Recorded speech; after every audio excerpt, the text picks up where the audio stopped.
Sorry, अच्छा, scheduling criteria की तरफ हम बात करते हैं। हम ये कहते हैं कि तमाम प्रोसेसेस जो हैं उन्हें एग्जीक्यूट होना है अगर, तो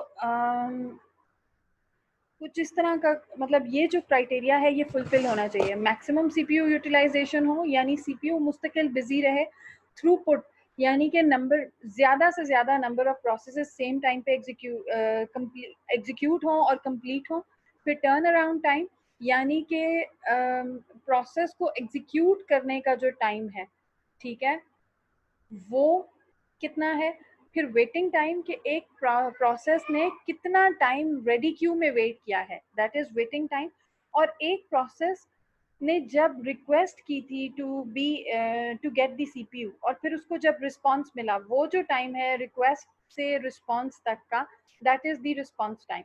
अब ऑप्टिमाइज्ड एल्गोरिदम वो तब होगा जब उसके पास, जब सीपीयू यूटिलाइजेशन मैक्सिमम हो, जब थ्रूपुट मैक्सिमम हो, जब टर्न अराउंड टाइम मिनिमम हो,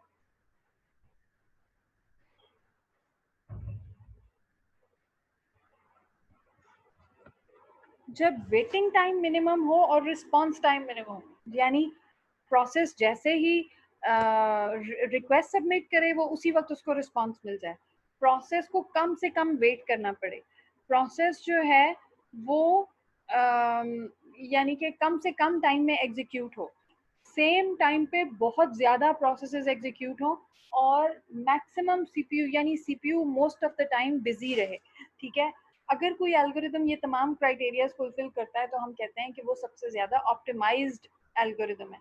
but again, being a computer scientist, जैसे मैं हमेशा बात करती हूँ कि जी हम ये नहीं कह सकते कि जी एक ये वाला जो एल्गोरिदम है ना ये परफेक्ट है, ठीक है, और दूसरा एल्गोरिदम जो है वो परफेक्ट नहीं है। क्यों? इसलिए कि अगर किसी एल्गोरिदम के एडवांटेजेस हैं तो डिसएडवांटेजेस भी हैं। तो depending upon the resources and the requirement आप किसी एक एल्गोरिदम को उठाते हैं। आप ये नहीं कह सकते कि जी ये वाला एल्गोरिदम बिल्कुल ठीक है और ये बिल्कुल गलत है। So coming to the scheduling algorithm, जो first come first serve is the first scheduling algorithm, the most easiest one। ठीक है, अब हम पहले हमने बहुत दफ़ा ये बात की, जब प्रोसेसेस आते हैं और किसी क्राइटेरिया की बेसिस पे उनमें से कोई एक प्रोसेस रेडी क्यू में से उठाया जाता है और उसे सीपीयू एलोकेट कर दिया जाता है। तो अगर कोई यानी कि जो है ना आपका ऑपरेटिंग सिस्टम, वो first come first serve scheduling strategy use कर रहा है, तो इसका मतलब क्या है? इसका मतलब ये है कि जो प्रोसेस भी पहले आएगा वो पहले एग्जीक्यूट होगा। ठीक है, इररिस्पेक्टिव ऑफ द फैक्ट कि उसका बर्स्ट टाइम यानी उसका एग्जीक्यूशन टाइम कितना है, वो यानी उसकी प्रायोरिटी है या नहीं। अगर वो first come first serve use कर रहा है तो इसका मतलब ये है कि वो पहले एग्जीक्यूट होगा। ठीक है, अब इसमें आप ये देख लें कि आपके पास, अगर फर्स्ट कर लें आपके पास प्रोसेसेस आए P1, P2 एंड P3, ठीक है, और इनके बर्स्ट टाइम्स, इन यानी कि time to execute a process, यानी P1 ने टोटल टाइम एग्जीक्यूशन, P1 का जो टोटल एग्जीक्यूशन टाइम है वो 24 है, P2 का टोटल एग्जीक्यूशन टाइम जो है वो 3 है, और P3 का टोटल एग्जीक्यूशन टाइम जो है वो भी 3 है। ठीक है, अब ये आपके पास प्रोसेसेस आए हैं और सपोज कर लेते हैं कि ये प्रोसेसेस सेम टाइम पे आए हैं, ठीक है, और इस ऑर्डर में रिसीव हुए हैं। पहले P1 आया है, फिर P2 आया है, फिर P3 आया है। ये जो चीज आपके पास नजर आ रही है ना, this is known as Gantt chart. इसका मतलब क्या है कि P1 जब आया, ठीक है, तो हमने जीरो पे P1 ही स्टार्ट कर दिया। अब P1 स्टार्ट किया तो इसका टोटल बर्स्ट टाइम कितना था, यानी P1 ने टोटल एग्जीक्यूशन के लिए जो टाइम लेना था वो कितना था, दैट वाज 24। इसका मतलब ये है कि P1 जो है वो 24 सेकेंड्स के लिए चलेगा। ठीक है, उसके बाद उसके बाद हमारे पास कौन सा प्रोसेस आया था, P2। ठीक है, लिहाजा P2 एग्जीक्यूट होगा फॉर 3 सेकेंड्स, यानी 24 से लेके 27 तक P2 चलेगा। ठीक है, और P3, P2 के बाद हमारे पास कौन सा प्रोसेस आया था, P3, लिहाजा P3 जो है वो 27 पे स्टार्ट होगा और 30 पे खत्म हो जाएगा।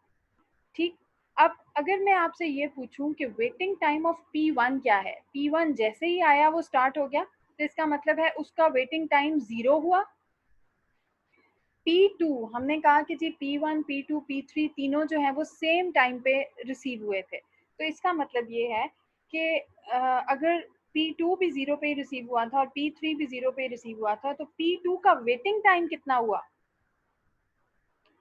उसको 0 से लेके 24 तक वेट करना पड़ा ना, तो इसका मतलब है P2 का वेटिंग टाइम जो है वो कितना है, 24। अगर हम P3 के वेटिंग टाइम की बात करें तो P3 ने 27 तक वेट किया, ठीक है, लिहाजा P3 का वेटिंग टाइम जो है, यानी P3 की एग्जीक्यूशन क्योंकि 27 से स्टार्ट हुई थी, तो इसका मतलब है इसका वेटिंग टाइम जो था वो 27 था। अब अगर हमने एवरेज वेटिंग टाइम निकालना है तो वो क्या होगा, 0 प्लस 24 प्लस 23 डिवाइडेड बाय 3 हमारे पास एवरेज वेटिंग टाइम आ जाए, ठीक है। सो फर्स्ट कम फर्स्ट सर्व के अंदर आपके पास जिस सीक्वेंस में प्रोसेसेस आते हैं उसी सीक्वेंस में वो प्रोसेसेस एग्जीक्यूट होते हैं। अराइवल टाइम गिवन नहीं है, तो हम ये सपोज कर रहे हैं कि सेम टाइम पे तीनों अराइव हुए थे, लेकिन इस सीक्वेंस में अराइव हुए थे। तो पहले P1 एग्जीक्यूट हुआ, फिर P2 एग्जीक्यूट हुआ और फिर P3 एग्जीक्यूट हुआ, ठीक। इसमें कोई कंफ्यूजन? No ma'am. सो अब फर्स्ट कम फर्स्ट सर्व में आप देखें कि आपका एवरेज वेटिंग टाइम जो है वो 17 आया है, ठीक है। यहाँ पे यूनिट्स मेंशन नहीं है, मैंने सेकंड्स बोल दिया है, आप मतलब वो यूनिट्स अगर मेंशन हो तो फिर आप उसी में रख सकते हैं।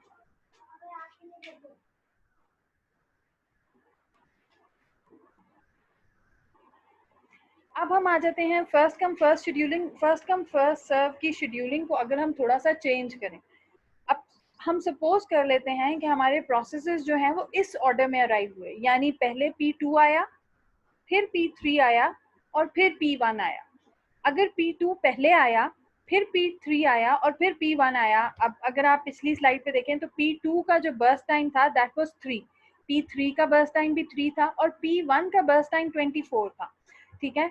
इसका मतलब ये है कि P2 जो है वो आते ही जब स्टार्ट हो गया तो 0 से 3 तक P2 चलेगा, 3 से 6 तक P3 चलेगा और फिर 6 से 30 तक जो है वो आपके पास P1 चलेगा। अब इसका मतलब कि P2 का वेटिंग सॉरी P1 का वेटिंग टाइम कितना हुआ,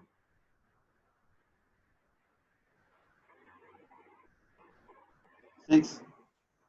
6। 6 P1 मैम। का वेटिंग टाइम 6 क्यों है, क्योंकि 0 पे वो अराइव हुआ था लेकिन उसकी एग्जीक्यूशन 6 से स्टार्ट हुई है, तो उसका वेटिंग टाइम जो है वो 6 हो गया। P2 का वेटिंग टाइम 0। 0 और P3 का वेटिंग टाइम 3। 3। सो 3। एवरेज वेटिंग टाइम इस वक्त क्या आया, 6 plus 0 plus 3 divided by 3 that is 3। अब आप देखें कि अगर आप फर्स्ट कम फर्स्ट सर्व के एल्गोरिदम जो पहले जब P1 पहले हमने एग्जीक्यूट करवाया था, तो आप देखें एवरेज वेटिंग टाइम कितना था, 17, ठीक। और अब हमारे पास एवरेज वेटिंग टाइम कितना है, सिर्फ 3। तो इसका मतलब ये है कि अगर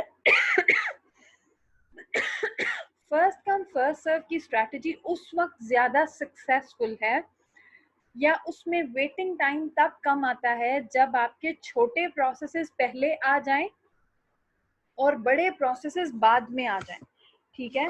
अगर आपको ये बात पता हो कि हमेशा छोटे प्रोसेसेस पहले आते हैं और बड़े प्रोसेसेस बाद में आते हैं, तो फिर आप फर्स्ट कम फर्स्ट सर्व की शेड्यूलिंग को यूज कर सकते हैं, as this is the easiest one, जिसमें जो पहले आएगा वो पहले एग्जीक्यूट हो जाएगा। इसमें लेकिन मैम, ड्रॉबैक है कि अगर आप, क्योंकि आपको तो नहीं पता कि प्रोसेस ने कोई प्रोसेस जो है उसका बर्स्ट टाइम कम होगा या ज्यादा होगा, ठीक है।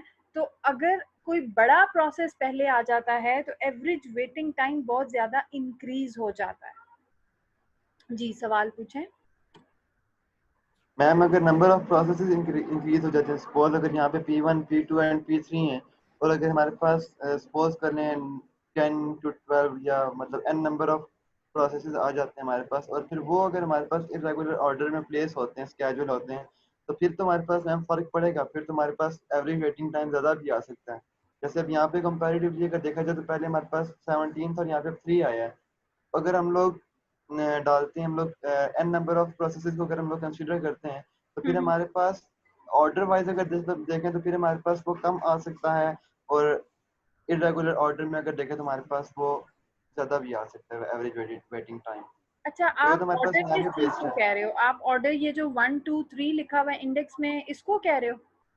Yes yes yes yes ma'am, index order जैसे ओ हमारे पास ये, अभी यहाँ पे पहले this is just a T2 name given to the execute हो रहा है। प्रोसेस। ये भी हो सकता है कि माइक्रोसॉफ्ट वर्ड, व्हाट्सएप और क्या कहते हैं आपका जीमेल और आपका मल्टीमीडिया, बेसिकली ये प्रोसेसेस हैं, ठीक है, जो आपके मोबाइल के ऑपरेटिंग सिस्टम पे रन कर रहे हैं, ठीक है। अब अगर कॉल ठीक आ है। रही है और व्हाट्सएप चल रहा है और जीमेल हो रहा है और आपका गाने चल रहे हैं वो किसी भी साउंड क्लाउड पे या किसी पे, तो आपने कौन सा प्रोसेस को, यानी ऑपरेटिंग सिस्टम जो आपका एंड्रॉइड का ऑपरेटिंग सिस्टम है उसने डिसाइड करना है कि उसने कौन से प्रोसेस को पहले एग्जीक्यूट करना है। क्या उसने जो प्रोसेस पहले आएगा उसे पहले एग्जीक्यूट करना है, या जो प्रोसेस की प्रायोरिटी ज्यादा होगी उसे एग्जीक्यूट करना है, या जिसका बर्स्ट टाइम सबसे कम होगा उसे एग्जीक्यूट करना है? ये ऑपरेटिंग सिस्टम डिसाइड करता है, ठीक है। अब एक, अब कुछ ऑपरेटिंग सिस्टम्स ऐसे हैं जो फर्स्ट कम फर्स्ट सर्व की स्ट्रैटेजी को यूज करते हैं, लेकिन फर्स्ट कम फर्स्ट सर्व की अब उसमें ड्रॉबैक ये है कि क्योंकि आपको नहीं पता कि प्रोसेस का साइज क्या है या उसका जो बर्स्ट टाइम है वो क्या है, ठीक है। ऑर्डर, ये जो ऑर्डर लिखा हुआ है ना, ये जस्ट नंबर्स गिवन है, जैसे आप एक्स वाई जी वेरिएबल्स रख लेते हो, ठीक है, to denote something, but basically ये शो कर रहे हैं कि ये जो प्रोसेस है इसका एग्जीक्यूशन, मतलब जो चीज मैटर करती है वो ये मैटर करती है कि इसका बर्स्ट टाइम क्या है, ठीक है। अब अगर फर्स्ट कम फर्स्ट सर्व की स्ट्रेटजी है तो जो भी प्रोसेस हो उसका कोई भी नाम हो, जो पहले आएगा वो पहले एग्जीक्यूट होगा, ठीक है। लेकिन अगर strategy first come first serve की यूज हो रही है और बड़े मतलब जिन प्रोसेसेस का बर्स्ट टाइम ज्यादा है अगर वो पहले आ जाते हैं तो फिर ये एल्गोरिदम स्लो काम करेगा, ठीक है। इसमें वेटिंग टाइम जो है वो बहुत ज्यादा हो जाएगा। लेकिन आइडियली अगर ऐसा हो कि छोटे प्रोसेसेस पहले आते हैं और वो पहले एग्जीक्यूट हो जाते हैं तो फिर वेटिंग टाइम कम होगा और उस सूरत में ये जो आपका एल्गोरिदम है ना ये अच्छा काम करेगा, ठीक है। ये जो ओके नंबरिंग मैम। गिवन है ना, ये बस जी जस्ट जी। नेम्स हैं, मतलब ABC नाम है, ठीक हो गया। ठीक ठीक है। ठीक ठीक। इससे कंसर्न नहीं, कंसर्न जो है वो आपके बर्स्ट टाइम से है या जिस सीक्वेंस में वो आ रहे हैं उससे है। मैम, जी मैम अगर हम लोग मोबाइल एप्लीकेशन की, मोबाइल की बात करते हैं और मोबाइल में हमारे पास मल्टीपल प्रोसेसेस चल रहे होते हैं और बीच में सपोज करें एक प्रोसेस हमारे पास कॉल भी है, ठीक है। तो कॉल का जो हमारे पास फर्स्ट टाइम होगा वो हमारे पास कॉल की जितनी ड्यूरेशन होगी, जितने मिनट कॉल चलेगी वो होगा, या कॉल बस सिस्टम रिसीव होगी बस उसके बाद वो मतलब टेक्निकली वो टर्मिनेशन दूसरे प्रोसेस की तरफ रन कर जाएगा सिस्टम हमारे पास। देखें, जब से कॉल आपके पास आ रही होती है तो वो प्रोसेस स्टार्ट हो जाता है, ऑब्वियसली वो मेमोरी में लोड हो जाता है, वो एग्जीक्यूट हो रहा होता है, और जब तक आपकी कॉल बंद नहीं होती वो प्रोसेस ठीक है। एग्जीक्यूट हो रहा होता है। जब आपकी कॉल ठीक खत्म है। होती है तो वो प्रोसेस टर्मिनेट तो होता फिर है। जब तक हमारे पास अगर, ठीक है ठीक। ठीक है। अब अगर आपका मोबाइल जो है वो मल्टी प्रोसेसर है तो फिर यकीनन वो सेम टाइम पे और अगर उसका ऑपरेटिंग सिस्टम भी मल्टी प्रोसेसिंग को सपोर्ट करता है तो वो सेम टाइम पे मल्टीपल प्रोसेसेस को एग्जीक्यूट कर रहा होगा, ठीक है। आपको अलाउ कर रहा होगा कि आप एक प्रोसेस के साथ कोई दूसरा प्रोसेस एग्जीक्यूट करवा सकें। अब वो चीज़ आपने देखनी है कि आपका ऑपरेटिंग सिस्टम क्या, कौन सा एल्गोरिदम यूज करता है बेसिकली शेड्यूलिंग के लिए, सीपीयू शेड्यूलिंग कैसे करता है वो आपने चेक करना है, ठीक है। उसमें और बहुत सारे डिफरेंट एल्गोरिदम्स हैं, अभी पढ़ते हैं तो आपको समझ में आएगी, ठीक। फर्स्ट कम फर्स्ट सर्व की स्ट्रैटेजी समझ में आई? Yes ma'am. अच्छा, अब ये बात हो गई कि अगर छोटे प्रोसेसेस पहले आ जाएं तो ये स्ट्रैटेजी अच्छी काम करेगी, लेकिन यू नेवर नो कि छोटा प्रोसेस पहले आएगा या बाद में आएगा, ठीक है।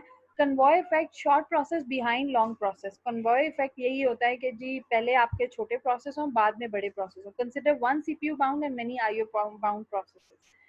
अच्छा, उसके बाद आपके पास है शॉर्टेस्ट जॉब फर्स्ट। अब हमने देखा कि पहली स्ट्रैटेजी ये थी कि जिसमें जो पहले आ गया उसे पहले एग्जीक्यूट करा दो, आसान है, आपको ज्यादा टेंशन नहीं लेनी, आपको ये नहीं देखना कि बाकी प्रोसेसेस क्या हैं, जो भी पहले आएगा उसे पहले एग्जीक्यूट करा दो।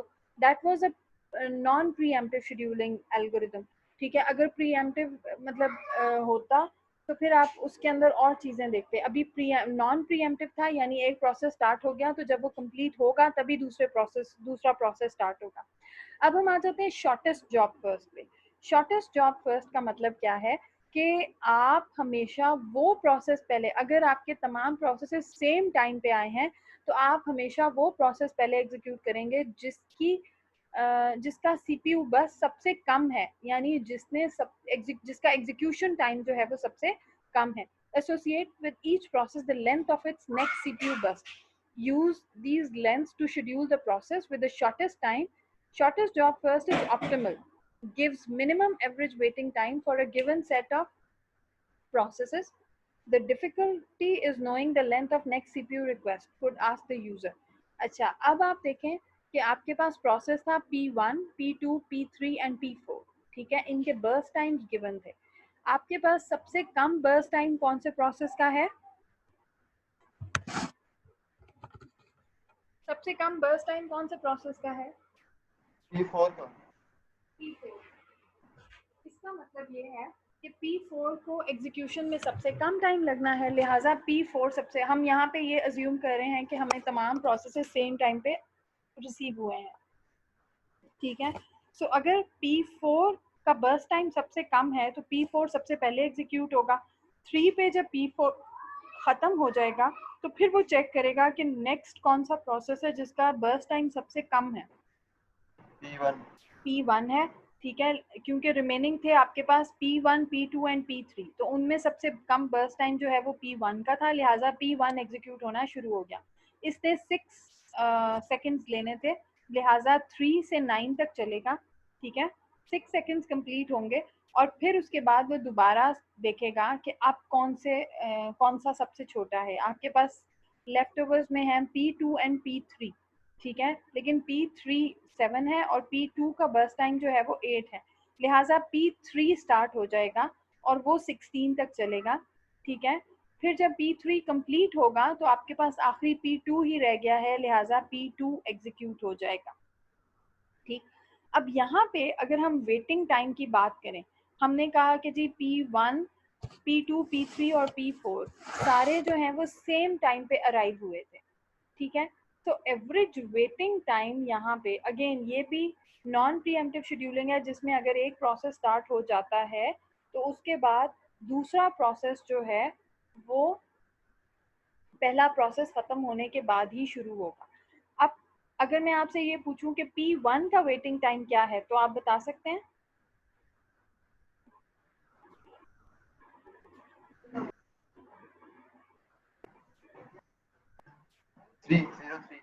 3। P2 का वेटिंग टाइम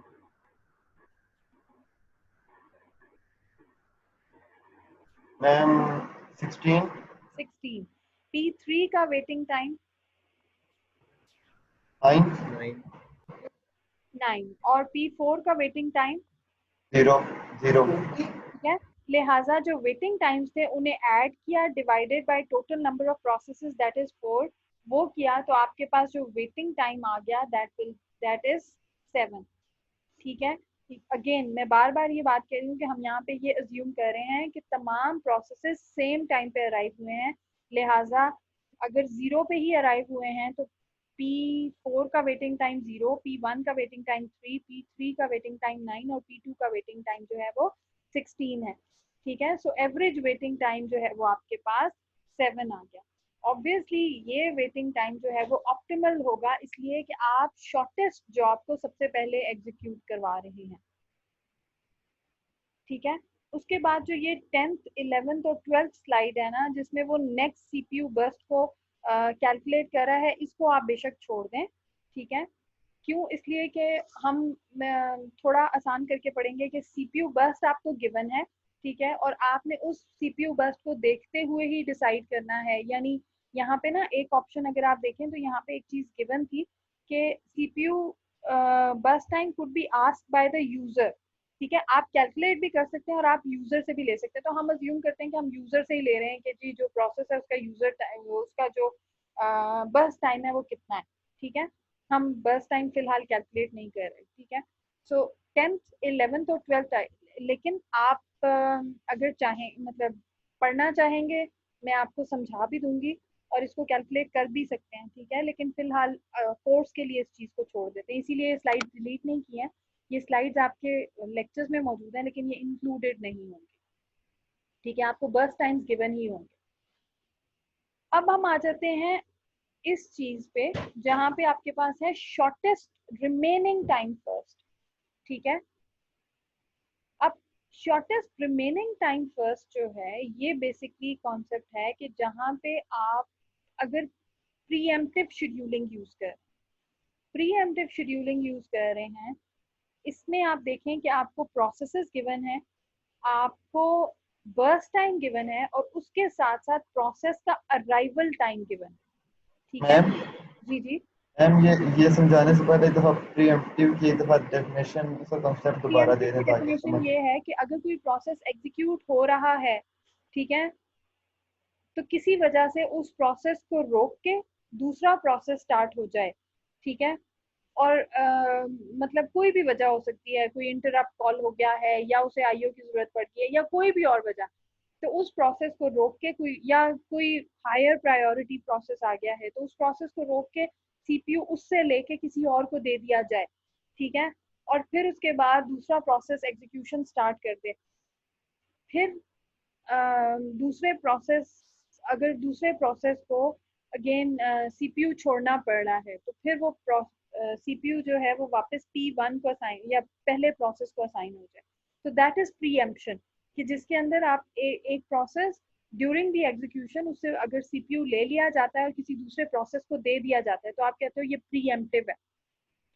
और अगर ऐसा हो कि अगर एक प्रोसेस की एग्जीक्यूशन स्टार्ट हो गई है तो जब तक उसकी एग्जीक्यूशन कंप्लीट नहीं होती कोई दूसरा प्रोसेस स्टार्ट नहीं हो सकता, तो फिर आप कहते हो दैट इज नॉन प्रीएम्प्टिव, ठीक है। प्रीएम्प्शन का मतलब प्रोसेस की एग्जीक्यूशन के बीच में किसी भी वजह से उससे सीपीयू लेके किसी दूसरे को दे दिया जाए, ऐसी ऑप्शन मौजूद हो कि प्रोसेस को बीच में रोक के कोई दूसरा प्रोसेस स्टार्ट कर दिया जाए, तो फिर आप कहते हो वो ये जो है बेसिकली प्रीएम्प्टिव शेड्यूलिंग है,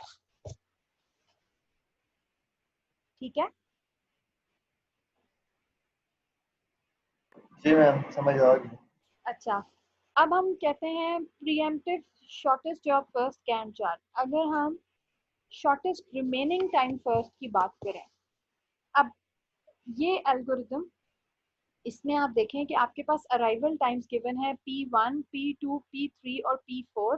P1 जो है वो जीरो पे स्टार्ट हुआ जिस वक्त जीरो पे आप देखें कि कोई और प्रोसेस मौजूद नहीं था, लिहाजा P1 स्टार्टेड एग्जीक्यूशन। अभी वो 1 पे पहुंचा तो P2 आ गया। P2 का बर्स्ट टाइम जो है वो P1 से कम था, ऐसा ही है ना। P1 yes ma'am. जब यहाँ पे आया तो इसका बर्स्ट टाइम यानी इसका एग्जीक्यूशन टाइम अब 7 रह गया, लेकिन P2 का बर्स्ट टाइम कितना है 4। तो इसका मतलब ये है कि P2 को स्टार्ट हो जाना चाहिए, क्योंकि हम तो ये कहते हैं कि जो शॉर्टेस्ट जॉब जिसका शॉर्टेस्ट रिमेनिंग टाइम होगा वो पहले एग्जीक्यूट होगा, लिहाजा P1 रुक जाता है, ठीक है। 1 मिनट का एग्जीक्यूट होने के बाद वो रुक गया और P2 स्टार्ट हो गया। P2 का बर्स्ट टाइम जो है वो 4 है। अब सेकेंड मिनट के ऊपर P3 आया है लेकिन P3 का बर्स्ट टाइम जो है वो 9 है, लिहाजा P2 कंटिन्यू करेगा। फिर P4 आया है, P4 का बर्स्ट टाइम जो है वो 5 है, वो भी इससे कम है, लिहाजा वो P2 कंटिन्यू करेगा। और P1 ऑलरेडी रिमेनिंग है लेकिन P1 का भी बर्स्ट टाइम जो है वो 8 है, लिहाजा P2 ही कंटिन्यू करेगा फॉर 4 मिनट्स, ठीक है। सो 1 से लेके 5 तक यानी 4 मिनट्स के लिए P2 चलेगा, ठीक। अब जब P2 कंप्लीट हुआ, जी, चार्जिंग खत्म तो इसमें मैं क्या कर सकती हूँ, रिकॉर्डिंग सुन लेना। अगर अब जब P2 कंप्लीट हुआ तो आप देखें, मैं इसको P1 जो है वो आपका 0 से लेके 1 तक चल चुका है, ठीक है, इसका मतलब ये है कि उसके रिमेनिंग जो है वो 7 है।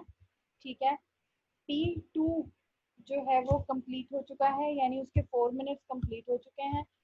P3 उसके 9 मिनट्स हैं।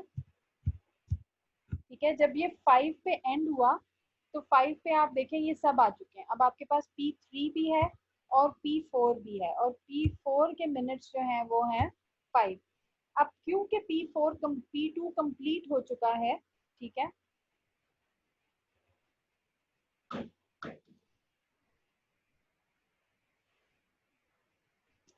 तो अब आपके पास जो रिमेनिंग है वो P1 है, P3 है और P4 है। P1 का रिमेनिंग टाइम 7 है, क्योंकि 1 मिनट तो वो चल चुका है ना। P3 का जो टाइम है वो 9 है, और P4 का टाइम जो है वो 5 है। तो कौन सा प्रोसेस एग्जीक्यूट होगा? P4 P4 एग्जीक्यूट होगा। P4 क्यों एग्जीक्यूट होगा? क्योंकि उसका जस्ट जो एग्जीक्यूशन टाइम है वो सबसे कम है। सो P4 चलेगा 5 मिनट्स। ठीक, अब P4 5 मिनट्स चला, यानी 10 पे P4 रुक गया। अब आपके पास रिमेनिंग जो है वो P1 और P3 है। P1 के 7 मिनट्स रिमेनिंग है और P3 के 9 मिनट्स रिमेनिंग है। तो कौन सा एग्जीक्यूट होगा? P1 P1। इसका मतलब ये है कि अब P1 चलेगा, लेकिन P1 जो है वो पहले 1 मिनट चल चुका है, तो अब उसे 7 मिनट्स और चलना है। ये प्रीएम्पशन थी कि P1 पहले चलते चलते रुक गया था, लेकिन अब वो वहीं से चलेगा जहां पे वो रुका था। ठीक है, तो अब वो 7 मिनट्स चलेगा और उसके बाद फिर P3 एग्जीक्यूट होगा। ठीक, और फिर P3 अपने 9 मिनट्स कंप्लीट करेगा, यानी 26 पे एंड होगा। यहाँ तक कोई कंफ्यूजन?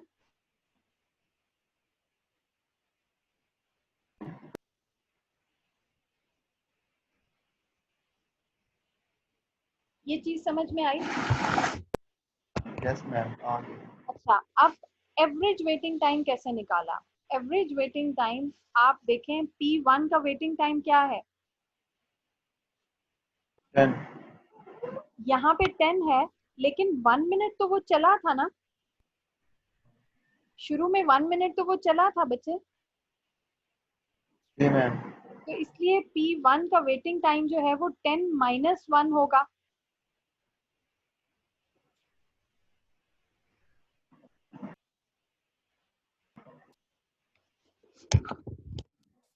No ma'am.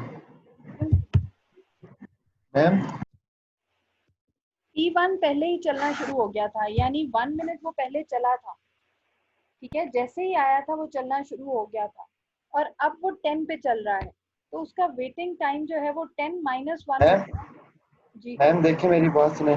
मैम जो स्टार्ट हमारे पास P1 चला है वो तो उसका जो आप बता रही है ना 1 सेकेंड, मैम वो तो उसका बस टाइम है ना। हम लोग यहाँ पे वेटिंग टाइम की बात कर रहे हैं, तो वेटिंग टाइम हाँ, हमारे तो पास पी इसका वन पी मतलब वन ये आप ये 10 कह रहे हैं ना। ठीक है, तो यस इसका मैम। मतलब है P1 ने 10 मिनट्स तो वेट नहीं किया। शुरू का 1 मिनट तो वो एग्जीक्यूट हुआ है ना, तो उसका मतलब जी ये है कि मैम। उसने 10 मिनट्स तो वेट नहीं किया, उसने 10 - 1 मिनट्स वेट किया। समझ में आई? जी मैम। अब वेटिंग टाइम ऑफ P2 की बात करें, वो क्या होगा? 1 P2 अराइव कब हुआ है? 1 पे। और स्टार्ट कब हुआ है? 1 पे। जिस वक्त अराइव हुआ उसी वक्त स्टार्ट हो गया। 0 पे तो अराइव नहीं हुआ ना। इससे पहले जो प्रोसेसेस थे उन सबको हम कह रहे थे कि वो 0 पे ही अराइव हुए थे। अब तो हम कह रहे हैं कि P2 1 पे अराइव हुआ है, और स्टार्ट कब हुआ है? 1 पे 1 पे। तो इसका वेटिंग टाइम कितना हुआ? 0। 0। अब waiting time of P3,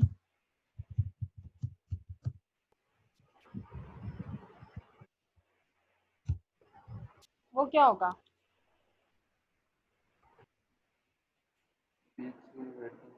ma'am 17 इसका स्टार्टिंग टाइम है और इसका जो अराइवल टाइम था वो 2 यानी कि 17 - 2 15 हो जाएगा आई थिंक।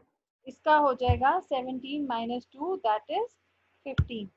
अब अगर हम बात करें waiting time of P4 ma'am 2 होगा इसका।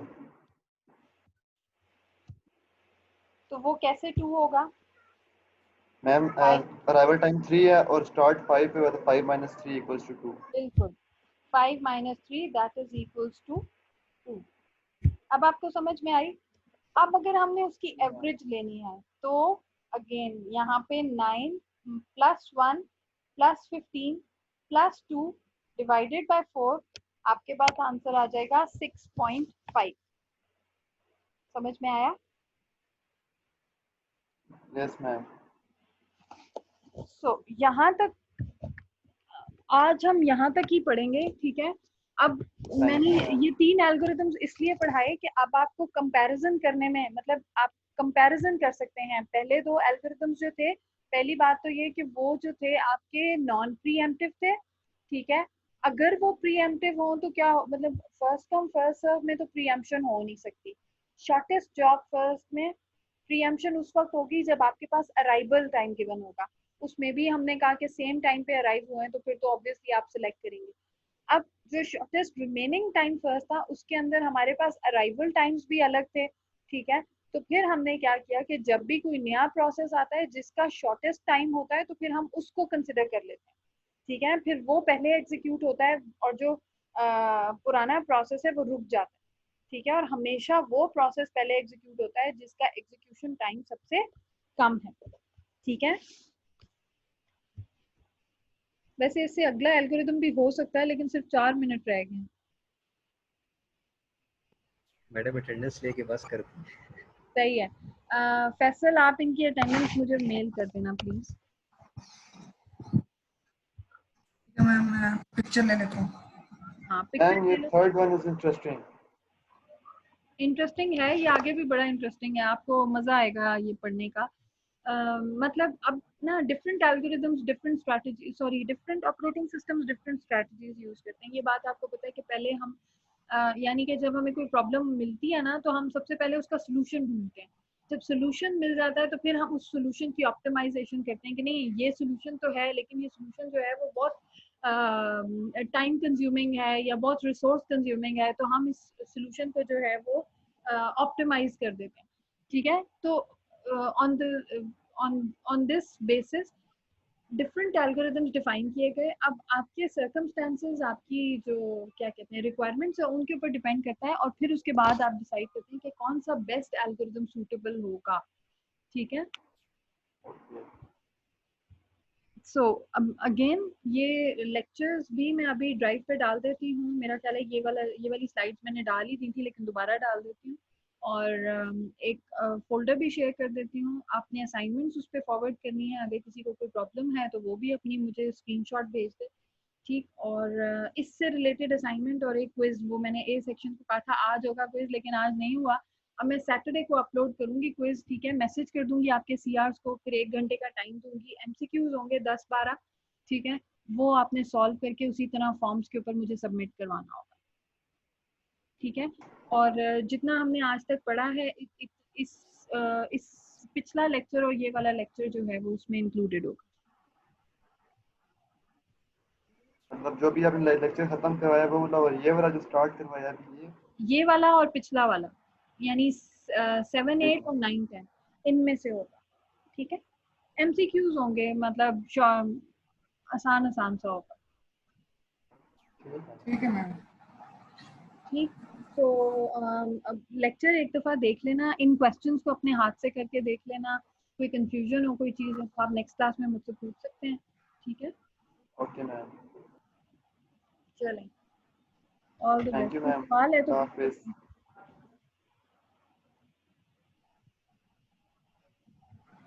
ठीक है बच्चों, फिर फैसल आप लाजमी मुझे ना मेल कर देना, ये अटेंडेंस मैसेज कर देना व्हाट्सएप पे, ठीक है। ठीक है मैम, मैं कर दूँगा। अल्लाह हाफिज़। अल्लाह हाफिज़। अल्लाह हाफिज़ मैम। Thank you.